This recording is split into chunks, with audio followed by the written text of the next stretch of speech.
السلام علیکم ورحمۃ اللہ تعالی وبرکاتہ۔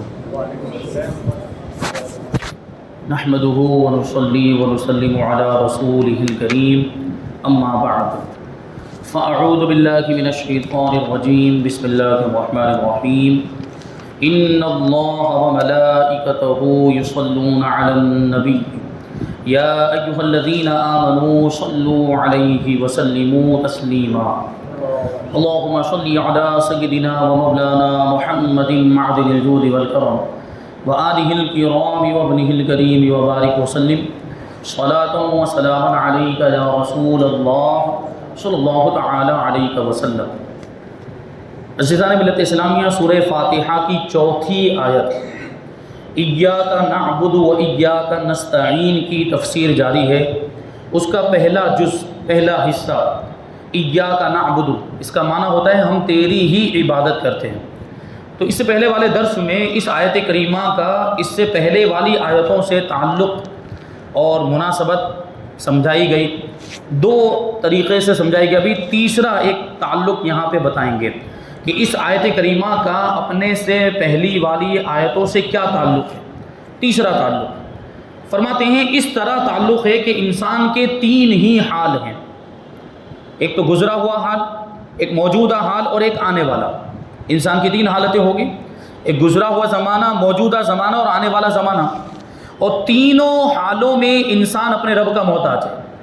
گزری ہوئی حالت میں بھی، موجودہ حالت میں بھی اور آنے والی حالت میں بھی، تینوں حالتوں میں بندہ اپنے رب کا محتاج۔ اس کو ہم سیدھا کہہ سکتے ہیں کہ ہر حالت میں بندہ اپنے رب کا محتاج ہے۔ بندہ کبھی بھی اپنے رب سے بے نیاز نہیں ہو سکتا۔ ہر وقت، ہر حالت میں، ہر زمانے میں بندے کو اپنے رب کی حاجت ہے۔ تو کیسے اس کو سمجھاتے ہیں؟ کیونکہ جب بندہ موجود نہیں تھا تو اس نے موجود کیا، اللہ نے وجود بخشا۔ یعنی یہ ماضی والی حالت ہے، گزری ہوئی حالت، کہ ہم گزرے ہوئے زمانے میں اور گزری ہوئی حالت میں کچھ بھی نہیں تھے، ہمارا وجود ہی نہیں تھا۔ تو یہ وجود ہمیں کس نے بخشا؟ اللہ تعالیٰ نے بخشا۔ اور جب بندہ کمانے کے قابل نہیں تھا، بڑا ہو گیا، بالغ ہو گیا اور ابھی کمانے کے قابل نہیں تھا، تو اس نے رزق دیا، اس نے روزی دی۔ یہ موجودہ حالت کی بات چل رہی ہے۔ اس کو لفظ اللہ اور رب نے بیان کیا، یعنی پیدا کرنے والی ذات کون سی؟ اللہ تبارک و تعالیٰ، اور پالنے والی ذات کون سی؟ وہ بھی اللہ تبارک و تعالیٰ ہے۔ اور رب کا مطلب ہی ہوتا ہے پالنے والا۔ تو ان دونوں چیزوں کو دو صفات نے، اللہ کے دو ناموں نے، ایک ذاتی نام ہے، ایک صفتی نام ہے، وہ ہے اللہ اور رب۔ تو یہ اوپر والی آیت کریمہ میں آ چکا ہے، الحمدللہ رب العالمین میں دونوں نام آ چکے، اللہ بھی آ گیا اور رب بھی آ گیا۔ تو اللہ، لفظ اللہ نے اور لفظ رب نے دو چیزوں کو بتایا کہ ساری کائنات کو پیدا کرنے والی ذات اللہ تعالیٰ کی، اور سارے جانداروں کو جن کو رزق کی ضرورت ہوتی ہے ان سب کو رزق دینے والی ذات اور ان سب کو روزی دینے والی ذات، ان کو پالنے والی ذات اللہ تبارک و تعالیٰ کی ہے، جو رب العالمین ہے۔ رب العالمین کا مطلب ہی ہوتا ہے سارے جہان کو پالنے والا۔ تو اس نے یہ بتایا۔ پھر موجودہ حالت میں ہر آن میں ہر طرح رب کا محتاج ہے۔ ہر وقت میں، موجودہ حالت میں آپ دیکھتے چلے تو ہر وقت میں بندہ اپنے رب کا محتاج، ہر چیز میں بندہ اپنے رب کا محتاج ہے۔ یعنی ظاہری طور پر کبھی ایسا محسوس ہوتا ہے کہ انسان بہت ساری چیزیں اپنی محنت کے ذریعے حاصل کر رہا ہے، انسان بہت ساری چیزیں اپنے اعضاء کے ذریعے سے، اپنے ہاتھ پاؤں چلا کر حاصل کر رہا ہے، لیکن اگر آپ دیکھیں اس کے پیچھے کی بات دیکھیں تو یہ اعضاء بھی تو اسی کے دیے ہوئے ہیں۔ وہ محنت بھی کیسے کر پا رہا ہے؟ محنت کرنے کی طاقت بھی تو اللہ کی دی ہوئی ہے۔ تو ہر چیز میں اور ہر حالت میں بندہ اپنے رب کا محتاج ہے۔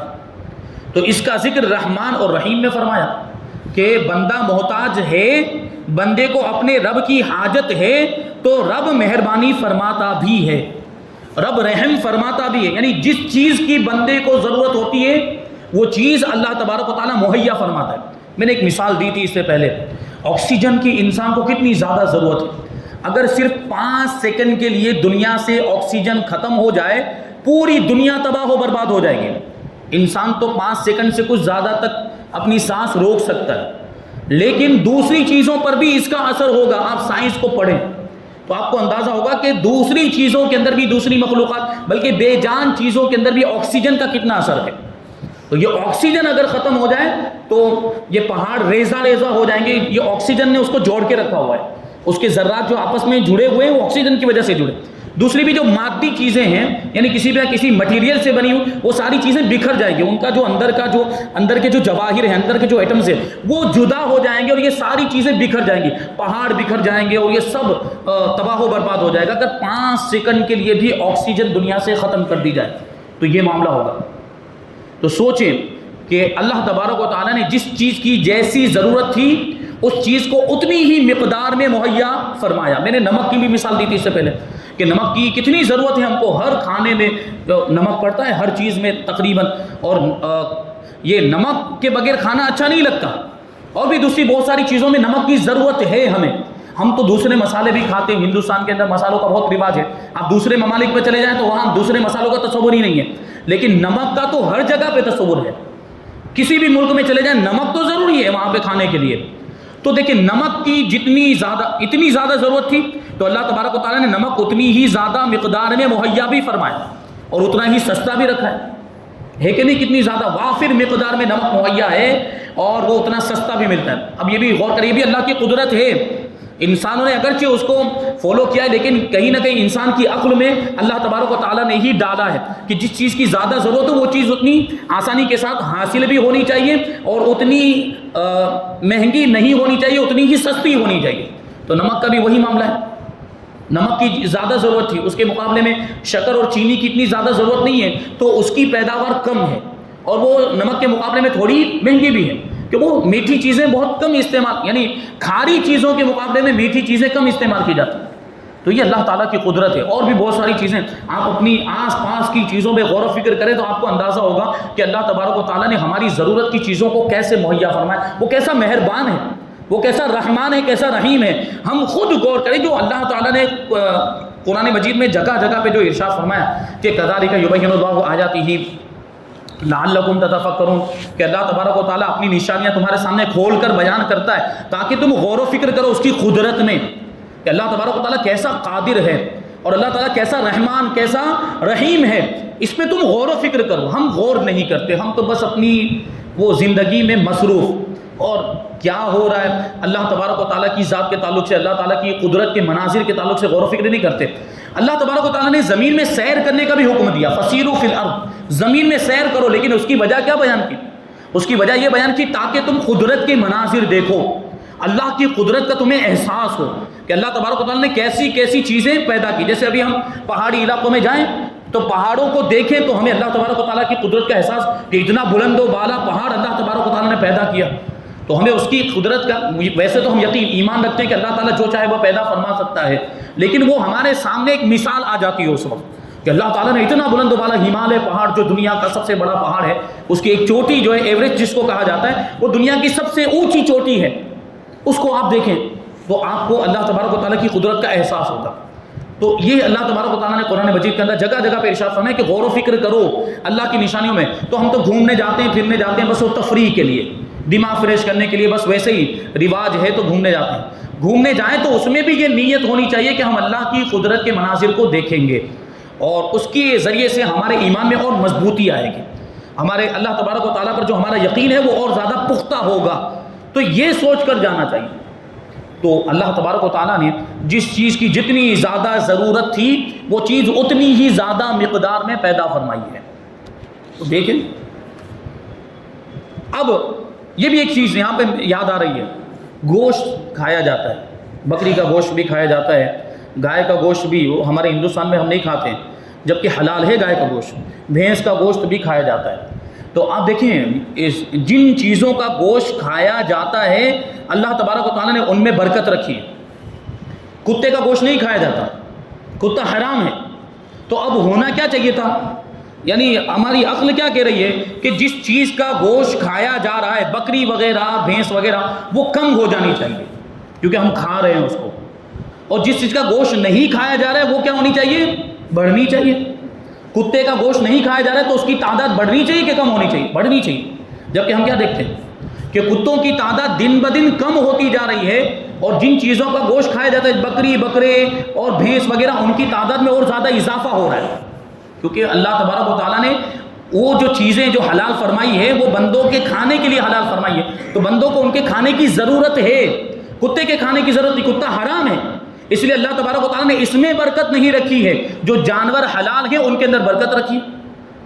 تو ان کو جتنا کھایا جاتا ہے، قربانی جب آتی ہے، قربانی جب عید الاضحیٰ قربانی والی عید آتی، کتنے جانور ذبح کر دیے جاتے ہیں، لاکھوں کی تعداد میں جانور، ہندوستان کی بات کریں تو پورے ورلڈ کی دیکھیں تو کروڑوں جانور ذبح ہو رہے ہیں، پھر بھی وہ بکریاں یا جو بھی جانور ذبح کیے جا رہے ہیں وہ کم نہیں ہوتے بلکہ ان میں اور زیادہ اضافہ ہوتا ہے۔ یہ بھی اللہ کی قدرت ہے، کیونکہ اس کی ضرورت ہے بندے کو زیادہ، اس لیے اس میں برکت ہے، یہ اللہ تعالیٰ کی قدرت ہے۔ تو ان ساری چیزوں میں غور کرنا چاہیے، تو ہمیں ان ساری چیزوں کا احساس ہوتا ہے۔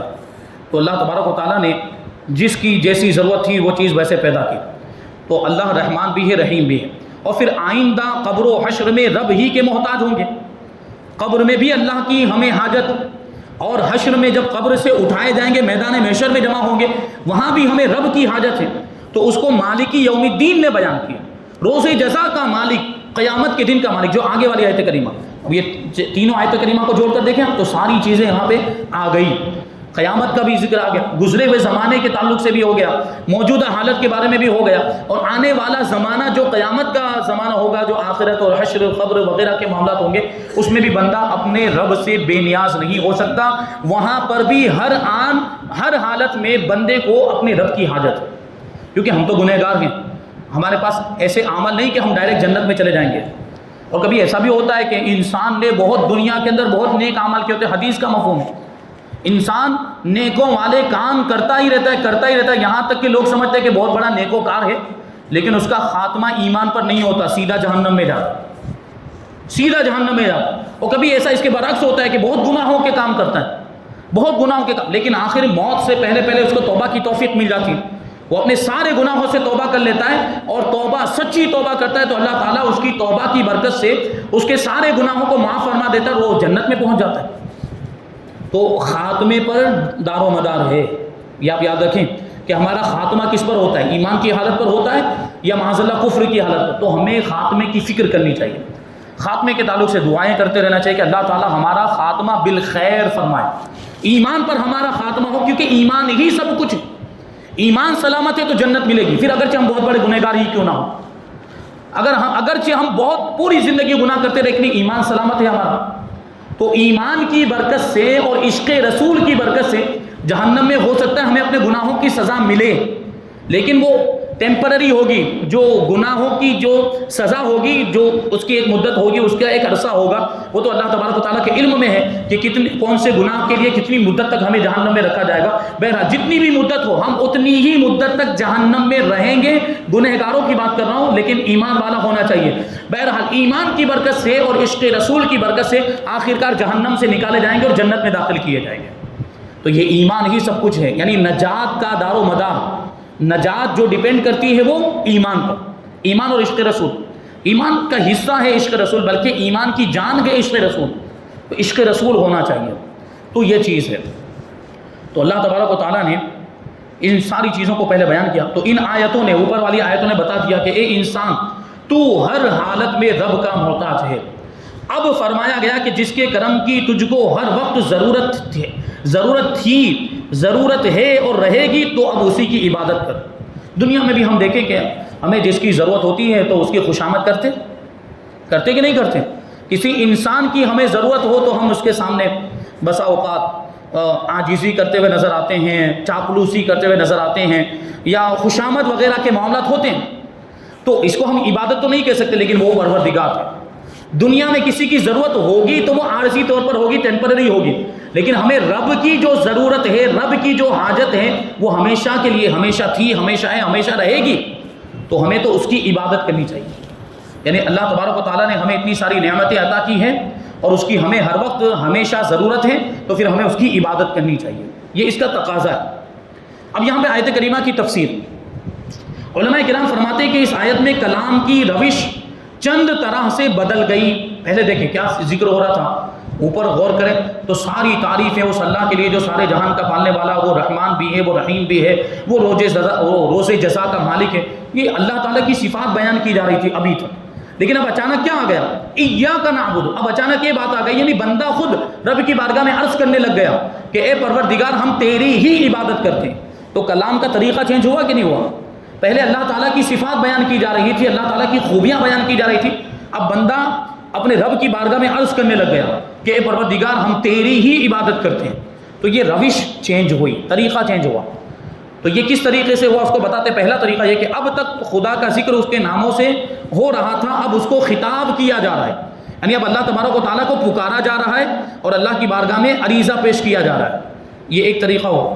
اور دوسرا ہے کہ اب تک اللہ ہی کا ذکر تھا، اب اس آیت میں بندے کا بھی ذکر ہو رہا ہے، کیونکہ وہ بندہ ہی تو ہوگا جو یہ کہے گا کہ اے پروردگار ہم تیری ہی عبادت کرتے ہیں۔ تو بندے کا بھی ذکر آ گیا، یہ بھی غور کرنے کی بات ہے کہ اللہ تبارک و تعالیٰ نے اپنے کلام کی شروعات اپنے ناموں کے ذریعے سے کی، سورہ فاتحہ میں اپنی صفات کے ذریعے سے کی، اور وہ صفات بیان کرنے کے بعد پھر بندے کا ذکر آ گیا۔ تو بندے کو بھی اپنی اہمیت کا اندازہ ہونا چاہیے، تو بندے کا ذکر بھی آیا اس آیت کریمہ میں۔ اور تیسرا یہ کہ اب تک رب تبارک و تعالیٰ ہی کی صفات کا ذکر تھا، اللہ ہی کی خوبیاں بیان کی جا رہی تھی، اب بندے کی بھی صفات ذکر کی جا رہی ہے، بندے کی بھی خوبیاں۔ کیا اب بندے کی خوبی اس میں کیا آئی؟ ایاک نعبد پر آپ غور کریں تو اس میں پتہ چل رہا ہے کہ یہ عرض کرنے والا بندہ ہے، اور وہ کس عبادت کرنے والا ہے، یعنی وہ عاجزی کرنے والا ہے، وہ عابد ہے، وہ عبادت گزار ہے پروردگار کا۔ تو یہ سب خوبیاں اس میں ضمناً آ رہی ہیں، یعنی بندے کی خوبیاں بیان ہو رہی ہیں، بندے کی صفات بیان ہو رہی ہیں۔ اور پھر ظاہر سی بات ہے کہ جو جس کی عبادت کرتا ہے وہ اس کا محتاج بھی ہوتا ہے، وہ اس کو اپنا خدا مانتا ہے، تبھی تو اس کی عبادت کرتا ہے، اور خدا تو ایک ہی ہے، پروردگار۔ تو اس میں بندے کی عاجزی کا بھی اعتراف ہے۔ بندہ یہاں پر یہ اعتراف کر رہا ہے گویا کہ پروردگار تو رحمان ہے، رحیم ہے، سارے جہان کو پالنے والا ہے، تیرے سوا ہمارے لیے کوئی، تیری بارگاہ کے علاوہ کوئی دوسری بارگاہ نہیں کہ جہاں پر ہم جائیں۔ تو اے پروردگار اب ہم تیری ہی عبادت کرتے ہیں، تجھی سے مدد چاہتے ہیں، تو ہماری مدد بھی فرما۔ ابھی وہ آگے اس کی تفصیل آئے گی۔ یہاں پر وہ ہمارے جو مخالفین ہیں وہ ہم پر اعتراض کرتے ہیں کہ تم لوگ سورہ فاتحہ میں پڑھتے ہو کہ ہم تجھی سے مدد مانگتے ہیں، یعنی پروردگار کی بارگاہ میں عرض کرتے ہو کہ پروردگار ہم تجھی سے مدد مانگتے ہیں، تو پھر ولیوں کے پاس کیوں جاتے ہو؟ ولیوں کے مزارات پر کیوں جاتے ہو؟ اللہ کے ولیوں سے مدد کیوں مانگتے ہو؟ انبیاء کرام سے مدد کیوں مانگتے ہو؟ نیک لوگوں سے مدد کیوں مانگتے ہو؟ یعنی نماز میں تو تم یہ کہہ رہے ہو، سورہ فاتحہ میں تو یہ کہہ رہے ہو کہ پروردگار ہم تجھی سے مدد مانگتے ہیں، اور پھر اللہ کے ولیوں سے بھی مدد مانگ رہے ہو، اللہ کے محبوب بندوں سے بھی۔ تو اس کا جواب بھی آئے گا۔ الحمدللہ ہمارے جو بھی عقائد، اہل سنت و جماعت کے جو بھی عقائد ہیں وہ قرآن و حدیث سے ثابت ہیں، تو انشاءاللہ اس کو ہم آگے شامل کریں گے۔ بہرحال یہاں پہ بندے کی خوبیوں کا بھی ذکر ہو رہا ہے، لیکن اس طرح ذکر ہو رہا ہے کہ ایاک پہلے اور نعبدو بعد میں آیا ہے۔ ایاک پہلے آیا اور نعبدو بعد میں آیا۔ ایاک کا مطلب کیا ہوتا ہے؟ تیری ہی۔ ایاک کا مطلب کیا ہوتا ہے؟ تیری ہی۔ نعبدو ہم عبادت کرتے ہیں۔ اب اس کو سیدھا بھی تو بیان کیا جا سکتا تھا، نعبدو کا ہم تیری عبادت کرتے ہیں، اس کو یوں بھی بیان کیا جا سکتا ہے، لیکن یہ آگے کیسے کہ ہم تیری ہی عبادت کرتے ہیں، یعنی ایاک کو پہلے لایا گیا اور نعبدو کو بعد میں لایا گیا۔ جبکہ عربی کے اعتبار سے اگر آپ نعبدو کا بولتے ہیں یعنی کاف لاتے، ایاک کی جگہ پہ آخر میں کاف کا اضافہ کر دیتے، کاف زبر کا، تو نعبدو کا ہو جاتا، اس کا بھی وہی تقریباً معنی ہوتا، لیکن ایسا کیوں نہیں کیا گیا؟ ایاک کو پہلے لائے اور نعبدو کو بعد میں لائے۔ تو ایاک کو اس لیے پہلے رکھا تاکہ اس میں حصر کے معنی پیدا ہو جائیں۔ حصر یعنی گھیرنے کا معنی۔ کیا مطلب ہوا؟ ابھی آپ نعبدو کا بولے تو اس کا مطلب ہوتا ہے ہم تیری عبادت کرتے ہیں، سیدھا ترجمہ، ہم تیری عبادت کرتے ہیں، لیکن اس میں حصر نہیں ہے، اس میں گھیرنا نہیں ہے، اس میں عبادت کو پروردگار کے لیے محدود کرنا نہیں ہے۔ نعبدو کا میں گنجائش ہے کہ ہو سکتا ہے وہ اللہ کی بھی عبادت کرتا ہو اور کسی اور کی بھی عبادت کرتا ہو، جیسے وہ عیسائیوں کے معاملات۔ عیسائیوں کا معاملہ یہ ہے کہ وہ اللہ کی بھی عبادت کرتے ہیں اور حضرت عیسیٰ علیہ السلام کی بھی عبادت کرتے ہیں، اور حضرت مریم کو بھی خدا مانتے ہیں۔ تو یہ احتمال اس میں تھا، یہ پہلو اس میں تھا۔ اگر صرف اتنا کہتے نعبدو کا کہ ہم تیری عبادت کرتے، تو اس میں یہ گنجائش تھی کہ اللہ کی تو عبادت کرتا ہے، اس کے ساتھ بھی کسی اور کی بھی کرتا ہے، تو یہ تو شرک ہے۔ تو اس گنجائش کو ختم کرنے کے لیے، حصر کا معنی پیدا کرنے کے لیے ایاک کو پہلے لایا گیا۔ اب کیا معنی ہو گیا؟ اب معنی ہو گیا کہ ہم تیری ہی عبادت کرتے ہیں، یعنی تیرے سوا ہم کسی کی عبادت نہیں کرتے۔ نیز اللہ تبارک و تعالیٰ قدیم ہے، یعنی ہمیشہ سے موجود ہے، اور ہم حادث ہیں، یعنی ہم ہمیشہ سے موجود نہیں، ہم پہلے موجود نہیں تھے، بعد میں موجود ہوئے، اور ایک وقت ایسا آئے گا کہ ہم ختم ہو جائیں گے، تو ہم کیا ہوئے؟ ہم حادث ہوئے۔ اور قدیم کا مطلب کیا ہوتا ہے؟ جو ہمیشہ سے موجود ہو، وہ پروردگار عالم کی ذات ہے۔ تو اب ہم تو بعد میں پیدا ہوئے، تو جو پہلے سے ہو اس کا ذکر پہلے ہونا چاہیے، اور جو بعد میں ہوا اس کا ذکر بعد میں ہونا چاہیے۔ تو اللہ تبارک و تعالیٰ قدیم ہے، وہ ہمیشہ سے ہے، اس وجہ سے ایاکا لایا گیا، ایاکا کو پہلے لایا گیا، کیونکہ ایاکا میں اللہ تبارک و تعالیٰ کی ذات مراد ہے، اور نعبدو میں بندے کی ذات مراد ہے، اس لیے اس کو بعد میں لایا گیا۔ نیز اس میں اس بات کی بھی تعلیم ہے کہ جب انسان اپنا بھی اور رب کا بھی ذکر کرے تو اسے رب کا ذکر پہلے کرنا چاہیے اور اپنا ذکر بعد میں کرنا چاہیے۔ یہاں دونوں کا ذکر ہو رہا تھا، بندہ خود اپنا بھی ذکر کر رہا ہے اور رب کا بھی ذکر کر رہا ہے، تو ظاہر سی بات ہے بندے کی تو اللہ تعالیٰ کی بارگاہ میں کوئی حیثیت نہیں، کوئی اوقات نہیں، تو پہلے ذکر کس کا ہونا چاہیے؟ پروردگار کا ذکر ہونا چاہیے، اس لیے پہلے ایاکا لایا گیا۔ اور اس میں اس بات کی طرف بھی اشارہ ہے کہ عبادت کرنے والے کی نیت خالص رب کو راضی کرنے کی ہونی چاہیے، نہ کہ دنیا کو دکھانے کے لیے ہونی چاہیے۔ دنیا کو ہم تیری ہی عبادت کرتے ہیں، تو اس میں کیا مطلب ہوا کہ ہم تیری ایسی عبادت کرتے ہیں جس میں دکھاوے کا کوئی دخل نہیں ہے۔ اس طرح کی عبادت بندے کو کرنی چاہیے، اس میں دکھاوا ریاکاری نہیں ہونی چاہیے، کیونکہ ہم اگر دکھاوے کے لیے عبادت کر رہے ہیں تو اس کا کیا مطلب ہوا کہ جس کو ہم دکھانا چاہ رہے ہیں کہیں نہ کہیں اس کو ہم نے اپنی عبادت میں شریک کر لیا، کہ یہ تو اب خالص رب کی عبادت نہ ہوئی نا، ہم تو نماز بھی پڑھ رہے ہیں ساتھ میں اس کو دکھاوا بھی کر رہے ہیں کہ وہ نمازی سمجھیں لوگ، تاکہ ہم اس طرح عبادت کر رہے ہیں تاکہ لوگ ہم کو بہت بڑا نمازی کہیں، بہت نیکوکار کہیں، تو جن کو دکھانے کے لیے ہم یہ سب کر رہے ہیں ان کو ہم نے عبادت میں شریک کر لیا گویا کہ، تو یہ خالص عبادت کہاں سے ہوئی؟ تو فرمایا کہ نیت خالص رب کو راضی کرنے کی ہونی چاہیے، دنیا کو دکھانے کے لیے نہیں ہونی چاہیے، کیونکہ جو شخص ریاکاری سے عبادت کرتا ہے، یعنی دکھاوے کے طور پر عبادت کرتا ہے، وہ خدا کا عابد نہیں، وہ خدا کی عبادت کرنے والا نہیں، بلکہ اس کی عبادت کر رہا ہے جس کو وہ دکھا رہا ہے، کیونکہ اس کے لیے نماز پڑھ رہا ہے نا گویا کہ، جس کو دکھانے کے لیے وہ نماز پڑھ رہا ہے گویا کہ اس کے لیے پڑھ رہا ہے، اور عبادت تو کس کی جاتی ہے؟ عبادت تو رب کی جاتی ہے، تو خالص اللہ کو راضی کرنے کی نیت ہونی چاہیے، دکھاوے کی ہرگز نیت نہیں ہونی چاہیے۔